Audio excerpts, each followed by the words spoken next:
Welcome to day 6. And today we're going to be talking about food because food is a big expense.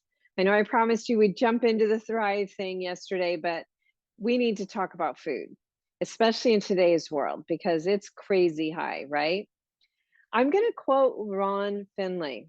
Growing your own food is like printing your own money. Now, you might say, I live in an apartment. Well, he lived in a house on a street that was all concrete jungle in South Central LA, a food desert. And he started growing food.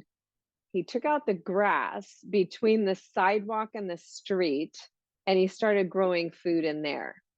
Now, I'm not suggesting that you have to do this. There are community gardens, there are school gardens, there are all kinds of ways that you can rethink this. There's even, I told you that as a young single mom, I lived with another single mom.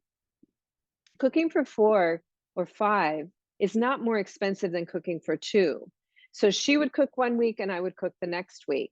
And we were cutting our food bills in half personally by doing that. So there are all kinds of ways that you can rethink this. Now, again, part of it can be that you think of it more in a community level. So here is Compton Community Garden. This is another food desert. And they convinced a vacant lot owner to let them use the lot. And they established these gardens and these garden beds. And they started charging $50 for an 8x4 garden bed. And that can feed a family of 4 for 6 months. They also have a master gardener there who can teach you how to grow your own food. So this can be a huge game changer, right? Again, if you live in an apartment, then maybe what you need to consider is can you grow your own food in a community garden? Now, you might say, hey, I don't need an extra job. And that's fine. Then maybe your solution for food comes in another way, right? One other thing I'll say is that the more processed your food is, the less nutrient rich and the more expensive. So even though everybody says that organic food gets a bad rap, first of all, if you don't understand why organic is important for our soil and for sequestering carbon and soil health and even for farmer health, then watch or go to kisstheground.com and watch Kiss the Ground, the movie, and the new one coming out, which is Common Ground. There are plenty of resources out there for you to understand why organic food is important for our farmers and for our planetary health. For our personal health, they have more EFAs, so that's been proven. A lot of say, oh, there's no difference. There is a difference. You can add vitamins to various plants, right? So conventional growing, you can just add the vitamins and that's going to be fine. But that doesn't, you don't get the EFAs. You don't get some of these other subtle things that are really important for the health of our bodies. And again, because our bodies crave nutrients, not calories. If they're craving calories, it's because you become addicted to salt or sugar.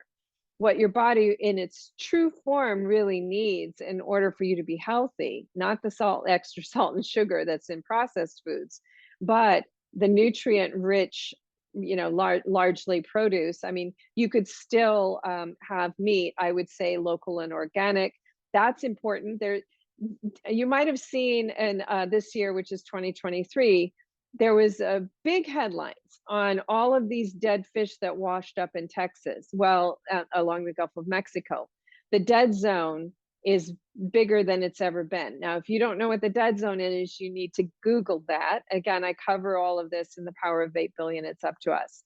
So whether you're going to cut food costs by living with somebody else and switching off the cooking responsibilities and the food responsibilities, by joining your local community garden and growing your own produce, or doing it like Ron Finley and take out the grass in between the sidewalk and the street, or you're just going to support your local organic farmers and understand that, as your body gets healthier and you stop craving all the crap that's in processed food, you're going to get healthier and you're going to probably eat less because you have more nutrients in there, which might be, for a lot of us, since obesity is a big problem in the United States, that could be a positive thing too.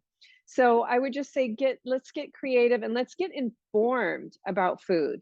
Now, in order to get informed about food, and particularly why it's so important to eat local and organic, whether it's produce or meat, I strongly ask you to please go to nataliepace.com and get your copy of The Power of 8 Billion. It's up to us. The ebook, again, all of my ebooks are under $5 so that you can get it and it doesn't break your budget, right? If I'm talking about the Thrive budget, I'm not going to get rich on an ebook from you. All right, so food is something, again, and it's going to increase our health. It's going to be very good for our planetary health as well, as you get more and more informed on all of these topics. So thank you again for joining me. Watch these back, share the Thrive Budget series with your friends. Everybody, almost everybody in the United States, but almost everybody on the planet could use at least some of these tips. Again, whether it's so they can stop making everybody else rich, or they can keep the money in the family, live a richer life, and also planetary health. So again, nataliepace.com, YouTube. I'm Natalie Pace on YouTube, and info@nataliepace.com if you have questions or need links to any of the things that I'm talking about here. All right, see you tomorrow.